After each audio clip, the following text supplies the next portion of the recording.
खबरों की शुरुआत करेंगे दिल्ली से आ रही बड़ी खबर के साथ। दिल्ली की रोहिणी कोर्ट के बाहर फायरिंग के ताल्लुक से ये खबर है। कोर्ट के बाहर चेकिंग के दौरान एक वकील ने गोरखा का गिरेबान पकड़ा। बहस और हथियार छीनने की कोशिश के दरमियान गोरखा ने जमीन पर गोली चला दी। ये तमाम वारदात सीसीटीवी में कैद हो गई। असलहा और खाली कारतूस जब्त कर लिया गया है। पुलिस सीसीटीवी फुटेज की तफ्तीश कर रही है। तो बेहद अहम खबर इस वक्त की, दिल्ली की रोहिणी कोर्ट के बाहर फायरिंग के ताल्लुक से कोर्ट के बाहर चेकिंग के दौरान एक वकील ने गोरखा का गिरेबान पकड़ा। बहस और हथियार छीनने की कोशिश के दरमियान गोरखा ने जमीन पर गोली चलाई। ये तमाम वारदात सीसीटीवी में कैद हो गई है। असलहा और खाली कारतूस जब्त कर लिया गया है। पुलिस सीसीटीवी फुटेज देखकर अब अपनी तफ्तीश कर रही है।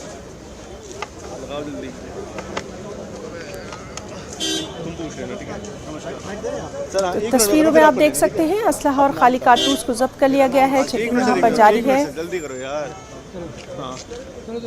सर आपका नाम? सर राजीव तैलान एडवोकेट है। मैं एक्स सेक्रेटरी हूँ Rohini district court bar association का। और आज बड़ा दुर्भाग्यपूर्ण ये वाक़या हुआ है और हम सारे वकील इस बात से बड़े सदमे में हैं। इस तरह का वाक़या घटित नहीं होना चाहिए, जबकि कोई किसी तरह की जो सिक्योरिटी के लिए हमारे यहाँ पुलिस खड़ी है वही आज अगर वकीलों पे हमला करेगी तो इससे दुर्भाग्यपूर्ण बात क्या हो सकती है। आज कोई क्लाइंट बदतमीजी कर रहा था वकील के साथ, तो वकीलों ने उसे रोका कि भाई आप इस तरह की हरकत नहीं करेंगे। तो ये जो है वहाँ वकील खड़े थे, ये पुलिस वाला आया और इसने आते ही अपनी AK-47 कॉक की और जो है उस एक बार ऊपर की तरफ की, उसके बाद फिर नीचे, और नीचे तो उसने गोली चलाई दी जिससे आके टुकड़े एक वकील के यहाँ पेट में लगे और भी एक दो लोगों के, एक पब्लिक के आदमी को भी यहाँ थोड़ा सा वो हुआ है, चोट लगी है। तो ये बड़ा दुर्भाग्यपूर्ण है कि जिस आदमी को सिक्योरिटी के लिए हमारे यहाँ लगाया गया और वही जो है हमारे लिए खतरा बने हुए हैं। तो इस तरह की सिक्योरिटी नहीं चाहिए हमें, और हम डिस्ट्रिक्ट जज से और अपनी हाई कोर्ट से यही अपील करेंगे कि सिक्योरिटी को रिव्यू किया जाए और इस पे देख के जो भी दोषी है उसके खिलाफ सख्त से सख्त कार्रवाई की जाए और हमारी सिक्योरिटी का सिस्टम प्रॉपर किया जाए। ये हमारी मांग रहेगी। और अगर हमारी मांग नहीं सुनी जाती तो हमें फिर कोई ना कोई धरना, प्रदर्शन या हड़ताल पे जाना पड़ेगा। तो यही हमारी वो है। हाँ, इसमें जो अब तक तो खबर ये है कि 2 या 3 आदमी हुए हैं। एक वकील है, एक पब्लिक का आदमी है और एक दो और जिनको थोड़ी थोड़ी लगी हैं। पर जो भी है, अगर वो गोली वो सीधी मार देता उतने गुस्से में तो कोई भी वकील तो वहाँ ख़त्म हो जाता। तो इस तरह के आदमी को इस तरह के सिस्टम में, यहाँ जहाँ की सेंसिटिव मामला कोर्ट है, यहाँ वकीलों का आना जाना रहता है, पब्लिक का इतनी बड़ी गैदरिंग रहती है, और उनके साथ इस तरह का अगर वो करेंगे तो ये तो हमारे लिए बहुत वो होगा, खतरा रहेगा। और हमें बड़े सदमे में है इस बात से कि इस तरह की सिक्योरिटी व्यवस्था हमें नहीं चाहिए। ये सिक्योरिटी पर्सन है जो नागालैंड से है और सिक्योरिटी के लिए यहाँ है। इन्हें भाषा समझ में आती है नहीं।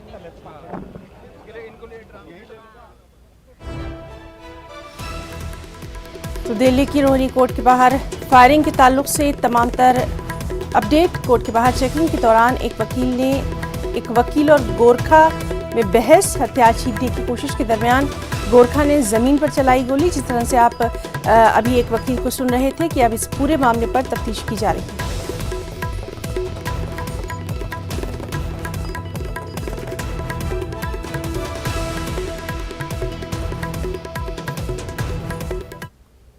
जम्मू कश्मीर के सुंझवा में इनकाउंटर जारी है। मिलिटेंटों और सिक्योरिटी फोर्सेस के दरमियान फायरिंग जारी है। फायरिंग में 1 जवान शहीद, 9 जख्मी हुए हैं, जबकि 2 मिलिटेंटों को ढेर कर दिया गया है। इनके पास से 2 AK-47 राइफल और सैटेलाइट फोन बरामद हुआ है। इलाके में स्कूल बंद है, कुछ इलाकों में इंटरनेट खिदमात भी मुअत्तल हैं। With the way they were equipped and the volume of fire which came on us, it appears that they were both foreign and well-trained terrorists. They are from Jaish-e-Mohammed terror outfit?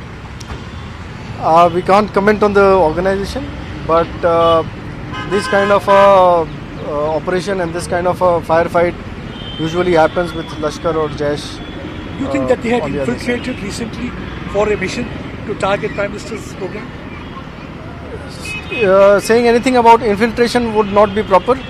It will be a part of the investigation, and as the investigation progresses, we will be able to tell you more about how they came in and from where they came in. CISF, Jammu Kashmir police, हमारे paramilitary forces के जवानों को मैं बधाई देता हूं कि एक बड़ी आतंकी साजिश को हमारे जांबाज बहादुर जवानों ने विफल किया है। जो आतंकवादी इस घटना को अंजाम देने की साजिश कर रहे थे, उनको मौत के घाट उतार दिया गया है। भारतीय सेना के जांबाज वीरों ने पाकिस्तान की हर साजिश को, हर चाल को हमेशा विफल किया है। और आज भी इस प्रकार की साजिश जब पाकिस्तान ने करने की कोशिश की तो पाकिस्तानी घुसपैठी आतंकवादियों को हमारे बहादुर सुरक्षा बलों के जवानों ने, जम्मू कश्मीर पुलिस के जवान हैं और CISF के जवानों ने, उनको मौत के घाट उतार दिया गया है। पाकिस्तान की हर साजिश को हमारे जांबाज वीरों ने हमेशा विफल किया है। गुज़िश्ता शनिचर को रामनवमी के मौके पर जहांगीरपुरी में तशद्दुद के बाद आज पहला जुमा है, इसलिए नमाज जुमे के हवाले से पुलिस चौकस है। जहांगीरपुरी में CCTV कैमरों से खास नजर रखी जा रही है। पुलिस ने यहां एक आरजी मॉनिटरिंग स्टेशन भी कायम किया है।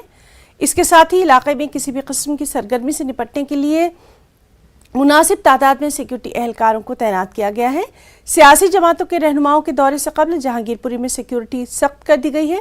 तृणमूल कांग्रेस की एक फैक्ट फाइंडिंग टीम जहांगीरपुरी का दौरा करने वाली है। वहीं दिल्ली के जहांगीरपुरी इलाके में तजावुजात मुखालिफ मुहिम के सिलसिले में आज समाजवादी पार्टी का 5 रुकनी वफद भी दिल्ली पहुंचने वाला है। दूसरी जानिब जामे मस्जिद से अपील की गई है कि सूरत हाल के पेश नज़र जुमे की नमाज के लिए बच्चों को मस्जिद न लाया जाए। आपसे भी मेरी हार्दिक हाथ जोड़ के विनती है, कृपया चलिए सीधे रुख करेंगे हमारे नुमाइंदे सुशील पांडे का। सुशील, आपसे जानना चाहेंगे, सिक्योरिटी को लेकर वहां पर खास चौकसी बरती जा रही है, अब से क्या कुछ वहां पर हालात हैं, क्योंकि जो दूसरी पॉलिटिकल पार्टीज हैं उनके आने का सिलसिला भी लगातार जारी है। जी बिल्कुल हिना, देखिए साफ तौर से इस समय हम ग्राउंड जीरो पे हैं और साफ तौर से अगर आप सुरक्षा की अगर बात करें तो आप देखिए तमाम जो फिलहाल फोर्सेज हैं उनको यहां पर डिप्लॉयड किया गया है, क्योंकि यहां पर जहांगीरपुरी हिंसा के बाद जिस तरह यहां पर अतिक्रमण हटाया गया, उसके बाद तमाम जो पीड़ित लोग थे उनसे मिलने के लिए तमाम पॉलिटिकल पार्टीज आ रही हैं और उसी के मद्देनजर इस प्रकार की जो सुरक्षा व्यवस्था है वो बढ़ा दी गई है। सबसे महत्वपूर्ण बात है कि तमाम जो डेलीगेशंस है, यानी कि पॉलिटिकल डेलीगेशंस हैं, वो इस इलाके में अब फिलहाल लोगों से जो पीड़ित हैं, जो उनके पक्षकार हैं, उनसे मिलने के लिए यहां पर पहुंच रहे हैं और पूरे इस इलाके को न केवल दिल्ली पुलिस बल्कि पैरामिलिट्री फोर्स के द्वारा डिप्लॉयड किया गया है सुरक्षा के मद्देनजर। देखिए CCTV कैमरास भी इंस्टॉल किया जा रहा है दिल्ली पुलिस के द्वारा। ये उनका अपना CCTV कैमरा है। एक अस्थायी एक थाना यहां पर बनाया गया है दिल्ली पुलिस के द्वारा, जहां पर वरिष्ठ अधिकारी और इलाके के SHO हैं।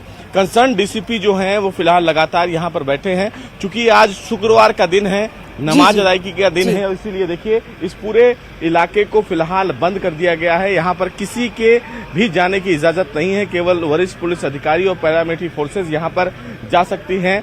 इधर आपको तस्वीरों में भी हिना दिख रहा होगा कि जो मस्जिद वाला एरिया है, इस पूरे एरिया को ब्लॉक कर दिया गया है। यहीं पर थोड़ा आगे चल के काली मंदिर है, लेकिन यहाँ पर लगातार जो पॉलिटिकल पार्टीज हैं उनके जो डेलीगेशंस हैं वो पहुंचना शुरू हो गए हैं। सुबह BHP की तरफ से एक डेलीगेशन यहां पर पहुंचा, लेकिन पुलिस वालों की तरफ से उन्हें फिलहाल किसी भी प्रकार से एंट्री नहीं दी गई। उनको फिलहाल दूसरी साइड में ही जो पुलिस के बैरिकेड्स लगे हैं वरिष्ठ अधिकारियों के द्वारा, वहां पर उनको रोक दिया गया। वो चाहते थे कि इस पूरी घटना में जो तमाम हिंदू परिवार हैं ना, उनसे वो मिलना चाहते थे, लेकिन कांग्रेस और तमाम जो डेलीगेशंस हैं, यानी कि सपा का डेलीगेशन भी आज लगभग 2:30 बजे के आसपास हिना यहाँ पर पीड़ित परिवारों से मिलने आने वाला है।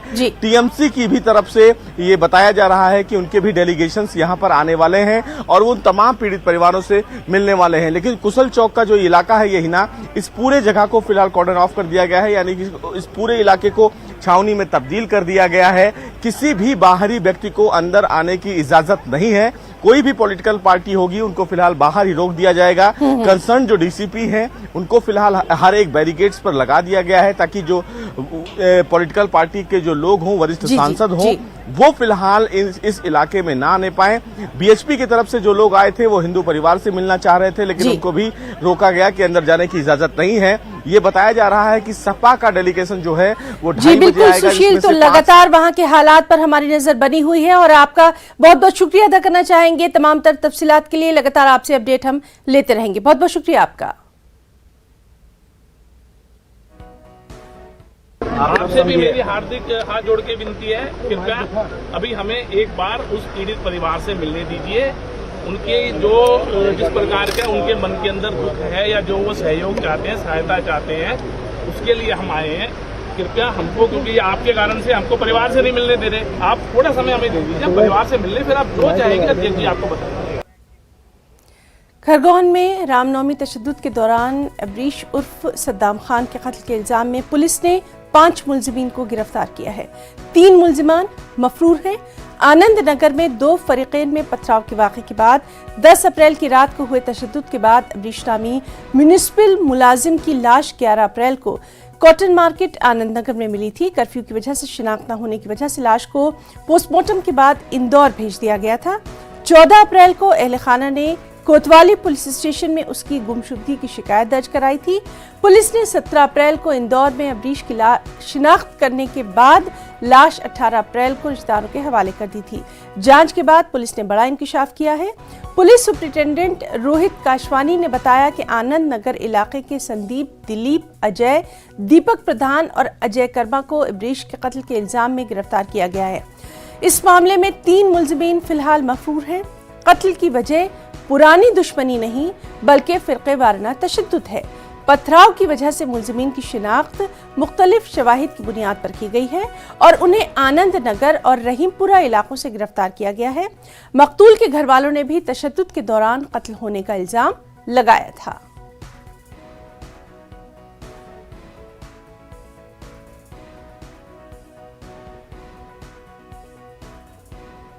वो हमें कपास मंडी में जो एक प्रकरण आया था, एक बॉडी मिली थी, तो उसके बाद बॉडी का आइडेंटिफिकेशन हुआ था।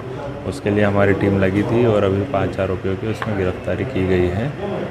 कहाँ से मिले आरोपी? ये आरोपी जो हैं उसी क्षेत्र के हैं, आनंद नगर और रहीमपुरा क्षेत्र के।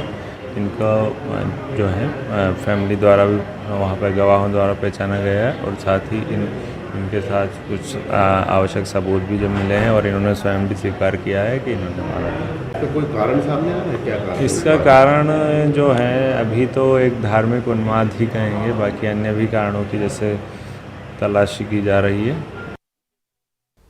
इत्तेहाद मिल्लत काउंसिल के सदर मौलाना तौक़ीर रज़ा ने जहांगीरपुरी समेत मुल्क के मुख्तलिफ इलाकों में हुए तशद्दुद पर मोदी हुकूमत को घेरा है। मौलाना तौक़ीर रज़ा ने तशद्दुद के वाक़यात पर पीएम मोदी की खामोशी पर अपनी नाराज़गी का इजहार किया। इस मामले पर तौक़ीर रज़ा ने दिल्ली से जेल भरो तहरीक शुरू करने का इंतबाह भी दे डाला।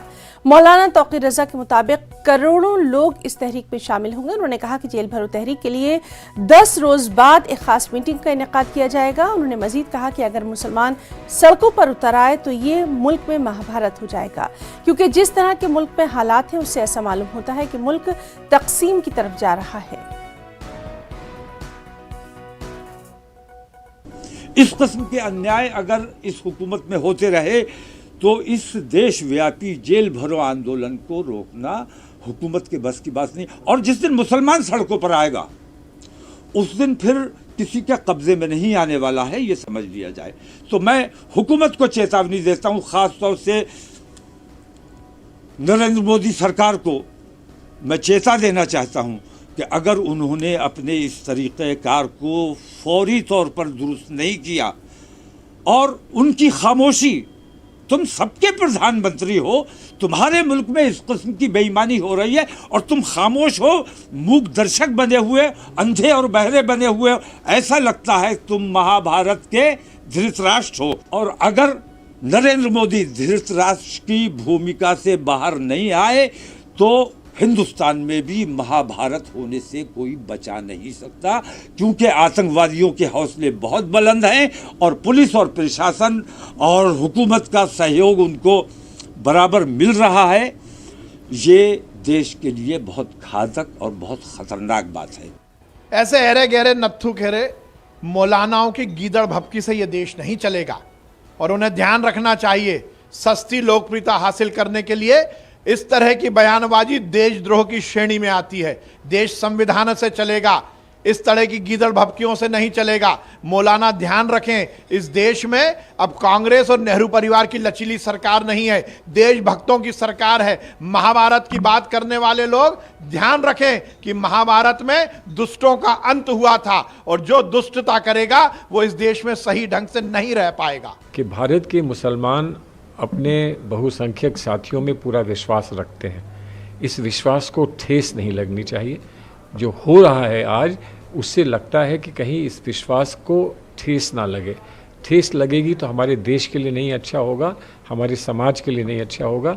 हम सब जो इस देश में, इस देश पर गर्व करते हैं और जो विश्व में हमको गौरवान्वित इस देश की वजह से होते हैं, हमको उसमें कहीं कोई बहुत क्षति ना पहुँचे, इस बात का बड़ा दुख हो जाता है जब लोग ऐसा करते हैं।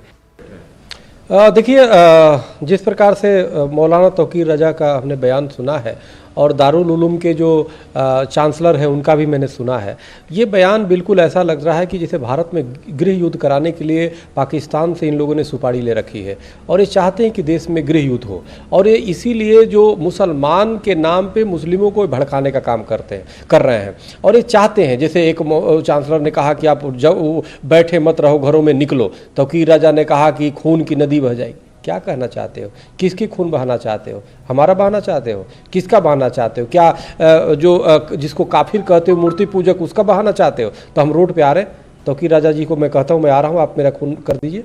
आपको खून करने से अगर शांति मिली तो खून कर दीजिए। अहम खबर हज कमेटी ऑफ इंडिया की तश्कील 9 के ताल्लुक से। हज कमेटी ऑफ इंडिया के चेयरमैन और 2 नायब चेयरमैन का इंतखाब आज है। 7 अरकान वोटिंग में हिस्सा लेंगे। कम मेंबरान पर तनाज़ा देखा जा रहा है। एमपी कुंवर दानिश अली ने लोकसभा के 2 अरकान को नामजद न करने पर भी सवाल उठा दिया है। तो बेहद अहम खबर हज कमेटी ऑफ इंडिया की तश्कील 9 के ताल्लुक से, जहां हज कमेटी ऑफ इंडिया के चेयरमैन और 2 नायब चेयरमैन का इंतखाब आज होना है।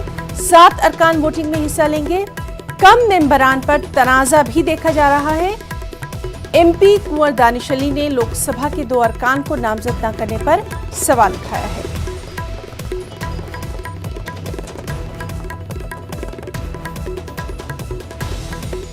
सीधे रुख करेंगे हमारे साथी खुर्रम शहजाद का। खुर्रम, बेहद अहम माना जा रहा है जिस तरह से आज हज कमेटी ऑफ इंडिया की जो तश्कील 9 है, इसके ताल्लुक से आज इंतखाब होना है, लेकिन कहीं ना कहीं इस पर सवाल भी खड़े हो रहे हैं। तफसीलात चाहेंगे। हिना, देखिए, बिल्कुल 2019 में हज कमेटी का जो टर्म है वो ख़त्म हुआ था और 2 बार एक्सटेंशन मिलने के बाद जून 2020 से ही हज कमेटी ऑफ इंडिया मौजूद नहीं थी। हालांकि इस दौरान क्योंकि कोरोना महामारी का शिकार मुल्क रहा और उसकी वजह से हिंदुस्तान से आज़मीन सऊदी अरब नहीं जा सके थे, इस वजह से इसमें बहुत ज़्यादा दिक्कत भी नहीं हुई। लेकिन क्योंकि इस साल सऊदी अरब की तरफ से वाज़ेह तौर पर कहा गया है तकरीबन 10 लाख हाजी वहाँ पर पूरी दुनिया से वहाँ पर जाएंगे। हिंदुस्तान से भी 1,75,000 का जो कोटा था वो शायद वो थोड़ा ज़रूर कम हो सकता है, लेकिन इस साल हिंदुस्तान से जाएंगे। तमाम तरह की तैयारियाँ की गई हैं और अभी जो हमारे पास ताज़ा इत्तला है कि जो हज कमेटी ऑफ इंडिया है जिसको लेकर के तमाम तरह के सवालात कुंवर दानिश अली ने उठाए हैं, क्योंकि नामज़द नहीं किए गए थे, हालांकि नामज़द किए जा सकते थे, लेकिन उसका जो इंतखाबी अमल है, अभी जो हमारे पास एक इत्तला आई है कि वो पूरा हो चुका है। 2 ख़वातीन को वाइस चेयरमैन बनाया गया है और बताया जा रहा है कि ये बिल्कुल तय नहीं है, हम इसको बिल्कुल कह नहीं सकते कि उन्हीं को बनाया गया है। ज़फ़र इस्लाम जो बीजेपी के मेंबर ऑफ राज्यसभा हैं, उनको चेयरमैन बनाया गया है। हालांकि उनके 2-3 महीने ही उनकी जो है कहना चाहिए कि राज्यसभा में बाकी है, तो ये एक तरीके से ये अमल पूरा कर लिया गया है। अभी थोड़ी देर के बाद इसकी पूरे तौर से तस्दीक हो जाएगी, लेकिन अभी जो हमारे ज़राए के हवाले से इस तरह की खबर आ रही है, अगर देखें तो 23 जो हैं टोटल के मेंबरान होते हैं और 19 मेंबर ऐसे होते हैं जिनको वोटिंग करने का हक होता है, लेकिन फिलहाल मौजूदा वक्त में सिर्फ 7 ही मेंबरान बनाए जा सके थे और उन्हीं में से वाइस चेयरमैन और ये तो बहरहाल इस बेहद अहम खबर पर क्या कुछ आगे अपडेट रहता है उस पर भी नजर बनी हुई है। बहुत बहुत शुक्रिया खुर्रम तमाम तर तफसीलात के लिए। कर्नाटक में आज से पीयूसी 2M के इम्तिहानात का आगाज हो गया है। हिजाब तनाज़े के दरमियान इम्तिहानात जारी हैं। इम्तिहानात के मराकज़ के अतराफ सख्त हिफाजती इंतजाम भी देखे गए हैं। उडुपी की सरकारी PU कॉलेज में भी आज इम्तिहानात हो रहे हैं। मुस्लिम लड़कियों के लिए बुर्का और हिजाब उतारने के लिए अलहदा कमरे का बाकायदा इंतजाम किया गया है। आपको बताएं कि इसी कॉलेज से हिजाब का तनाज़ा शुरू हुआ था।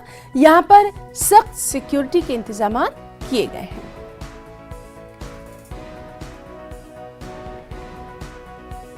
जम्मू कश्मीर के सुंजवा में एनकाउंटर जारी है। मिलिटेंट और सिक्योरिटी फोर्सेस के दरमियान फायरिंग जारी है। फायरिंग में एक जवान शहीद, 9 जख्मी हुए हैं, जबकि 2 मिलिटेंटों को ढेर कर दिया गया है। EDG जम्मू मुकेश सिंह और DIG CISF ने इस ताल्लुक से मीडिया को जानकारी दी। The kind of ammunition and other material weapons which they were carrying, it appears that they were both foreign terrorists. However, the investigation will reveal more details about the identity of the terrorists.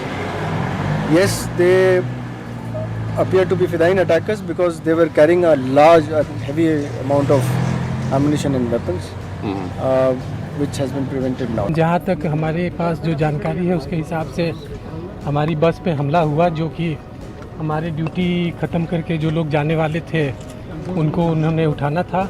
उसके लिए बस आई और उस पे हमला हुआ और हमारे लड़कों ने बहुत ही बहादुरी से उनका सामना किया।